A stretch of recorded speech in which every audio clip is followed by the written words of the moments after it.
సముద్రంలో గల్లంతైన బీఆర్ అంబేద్కర్ కోనసీమ జిల్లాకు చెందిన మత్స్యకారుల ఆచూకీని కనుగొనేందుకు గాలింపు చర్యలను మరింత ముమ్మరం చేయాలని ముఖ్యమంత్రి నారా చంద్రబాబు నాయుడు ఆదేశించారు. అల్లవరం మండలంలోని ఓడలరేవు, దుమ్మలపేట, వాసలతిప్ప గ్రామాలకు చెందిన 7 మత్స్యకారులు గల్లంతు ఘటనలో జరుగుతున్న గాలింపు చర్యలపై సీఎం చంద్రబాబు నాయుడు, మంత్రి అచ్చెన్నాయుడు అధికారులతో వర్చువల్గా మాట్లాడారు.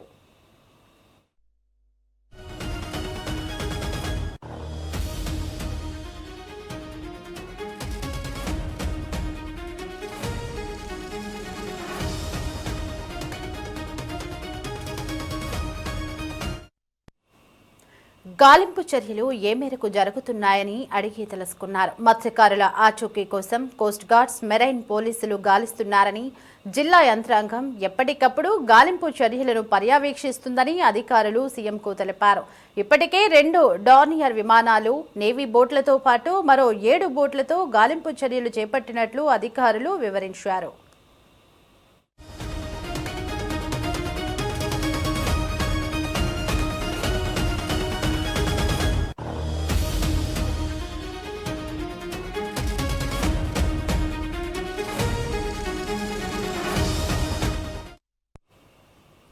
కాకినాడ, భైరవపాలెం, విశాఖపట్నం, పారాదీప్ ప్రాంతాలకు చెందిన మత్స్యకారుల బోట్లను కూడా అప్రమత్తం చేసి గల్లంతైన బోటు ఆచూకీపై సమాచారం సేకరిస్తున్నామన్నారు.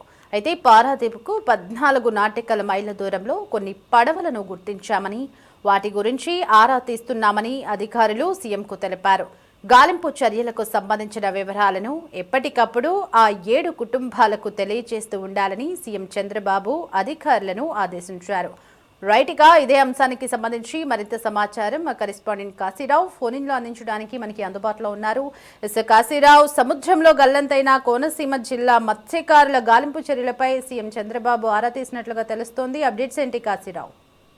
దేవి, సముద్రంలో గల్లంతైనటువంటి బీఆర్ అంబేద్కర్ కోనసీమ జిల్లాకు చెందినటువంటి మత్స్యకారుల ఆచూకీ కోసం గాలింపు చర్యలను మరింత ముమ్మరం చేయాలని ముఖ్యమంత్రి నారా చంద్రబాబు నాయుడు అధికారులను ఆదేశించారు. అల్లవరం మండలంలోని ఓడలరేవు, దుమ్మలపేట, వాసలతిప్ప గ్రామాలకు చెందినటువంటి మత్స్యకారుల బోటు గల్లంతైన ఘటనపై సీఎం చంద్రబాబు, మంత్రి అచ్చెన్నాయుడు, జిల్లాధికారులు, సంబంధిత శాఖల అధికారులతో వర్చువల్ గా సమావేశం నిర్వహించారు. గల్లంతైన వారి కుటుంబాల్లో ఆందోళన నెలకొన్నటువంటి నేపథ్యంలో ఎలాంటి అవకాశాన్ని వదిలిపెట్టకుండా గాలింపు కొనసాగించాలని కూడా సీఎం స్పష్టం చేశారు. గాలింపు చర్యలు ప్రస్తుతం ఏ మేరకు కొనసాగుతున్నాయని చంద్రబాబు అధికారులను అడిగి తెలుసుకున్నారు. కోస్ట్ గార్డు, మెరైన్ పోలీసులు సముద్రంలో గాలింపు చేపడుతున్నారని కూడా అధికారులు సీఎంకు వివరించినటువంటి పరిస్థితి అయితే ఉంది. జిల్లా యంత్రాంగం కూడా పరిస్థితిని ఎప్పటికప్పుడు పర్యవేక్షిస్తుందని కూడా అధికారులు తెలిపారు. ఇప్పటికే 2 డార్నియర్ విమానాలు, నేవీ బోట్లతో పాటు మరో 7 బోట్లను రంగంలోకి దించి గాలింపు చేపడుతున్నట్లు అధికారులు సమీక్షలో వివరించారు. సముద్రంలో బోటు ఎటువైపు వెళ్లి ఉండవచ్చుననే అవకాశాలను పరిశీలిస్తూ గాలింపు ప్రాంతాన్ని కూడా విస్తరిస్తున్నారు. అధికారుల సమాచారం ప్రకారం గల్లంతైనటువంటి మత్స్యకారులు ఆగస్టు 3న అల్లవరం మండలంలోని ఓడలరేవు ఫిష్ ల్యాండింగ్ సెంటర్ నుంచి సముద్రంలోకి వెళ్లారు. ట్యూనా చేపల వేట కోసం వెళ్లినటువంటి ఈ బోటు సాధారణంగా తిరిగి రావాల్సిన సమయం దాటినప్పటికి కూడా తీరానికి చేరుకోలేదు. ఆగస్టు 7న కుటుంబ సభ్యులతో చివరిసారిగా ఫోన్లో మాట్లాడినట్లు కూడా తెలుస్తుంది. ఆ సమయంలో వారు ఒరిస్సా తీరా ప్రాంతం వైపు వెళ్లినట్టు కుటుంబ సభ్యులకు చెప్పినట్లు కూడా అధికారులు గుర్తించారు. ఆ తర్వాత నుంచి ఎలాంటి సమాచారం అందకపోవడంతో కుటుంబ సభ్యులు ఆందోళనకు గురయ్యారు. బోటులో మొబైల్ ఫోన్లు, జీపీఎస్ పనిచేయకపోవడం వల్ల ఆచూకీ గుర్తించడం మరింత కష్టంగా మారినట్లు కూడా అధికారులు తెలిపారు. అయితే మత్స్యకారులు తమ వెంట తగినంత డీజిల్, ఆహార సామాగ్రిని తీసుకెళ్లినట్లు సమాచారం ఉండటంతో వారు ఎక్కడైనా సముద్రంలో సురక్షితంగా ఉండే అవకాశాలపై కూడా అధికారులు ఆశాభావం వ్యక్తం చేస్తున్నారు. గల్లంతైన బోటు విశాఖపట్నం నుంచి పారాదీప్ మధ్య సముద్ర ప్రాంతంలోకి వెళ్లి ఉండవచ్చుననే కోణంలో కూడా గాలింపు అయితే కొనసాగుతా ఉంది. ఈ నేపథ్యంలో కాకినాడ, భైరవపాలెం, విశాఖపట్నం, పారాదీప్ ప్రాంతాలకు చెందినటువంటి మత్స్యకారుల బోట్లను కూడా అధికారులు అప్రమత్తం చేశారు. సముద్రంలో గల్లంతైనటువంటి బోటు కనిపిస్తే వెంటనే సమాచారం ఇవ్వాలని కూడా వారు సూచించారు. తీర ప్రాంతాల్లోని మత్స్యకారుల నుంచి కూడా సమాచారాన్ని అయితే సేకరిస్తున్నారు. ఇప్పటికే పారాదీప్కు సుమారు 14 నాటికల్ మైళ్ల దూరంలోని కొన్ని పడవలను గుర్తించినట్లు అధికారులు ముఖ్యమంత్రికి అయితే వివరించారు. అయితే అవి గల్లంతైన బోట్ల, ఇతర మత్స్యకారుల పడవల అన్నది కూడా నిర్ధారించేందుకు అధికారులు ఆరాధిస్తున్నారు. గాలింపు చర్యలను కేవలం ఒక ప్రాంతానికే పరిమితం చేయకుండా సముద్రంలో విస్తృత ప్రాంతంలో కొనసాగిస్తున్నట్లు కూడా అధికారులు తెలిపారు. కోస్ట్ గార్డు, నేవీ, మెరైన్ పోలీసులు, జిల్లా యంత్రాంగం సమన్వయంతో పనిచేస్తున్నాయని తెలిపారు. అవసరమైనటువంటి సమాచారాన్ని వివిధ తీర ప్రాంతాల నుంచి సేకరిస్తూ గల్లంతైనటువంటి బోటు ప్రయాణించిన మార్గాన్ని అంచనా వేస్తున్నారు. ఒడిశా, పశ్చిమ బెంగాల్ తీర ప్రాంతాల వరకు కూడా సంబంధిత అధికారులను అప్రమత్తం చేసినట్లు కూడా తెలుస్తా ఉంది. మరోవైపు తమ కుటుంబ సభ్యులు క్షేమంగా తిరిగి వస్తారని గల్లంతైనటువంటి మత్స్యకారుల కుటుంబాలు ఆశగా అయితే ఎదురు చూస్తా ఉన్నాయి. రోజుల తరబడి ఎలాంటి సమాచారం లేకపోవడంతో కుటుంబాల్లో ఆందోళన అయితే పెరుగుతా ఉంది. ఈ పరిస్థితుల్లో గాలింపు చర్యలకు సంబంధించినటువంటి ప్రతి విషయాన్ని బాధిత కుటుంబాలకు ఎప్పటికప్పుడు తెలియజేయాలని సీఎం చంద్రబాబు అధికారులను ఆదేశించారు. కుటుంబ సభ్యులకు ధైర్యం చెప్పడంతో పాటు ప్రభుత్వం అన్ని విధాలా అండగా ఉంటుందని భరోసా కల్పించాలని కూడా సూచించారు. మత్స్యకారుల ఆచూకీ లభించే వరకు గాలింపు చర్యలను కొనసాగించాలని అయితే ముఖ్యమంత్రి స్పష్టం చేశారు.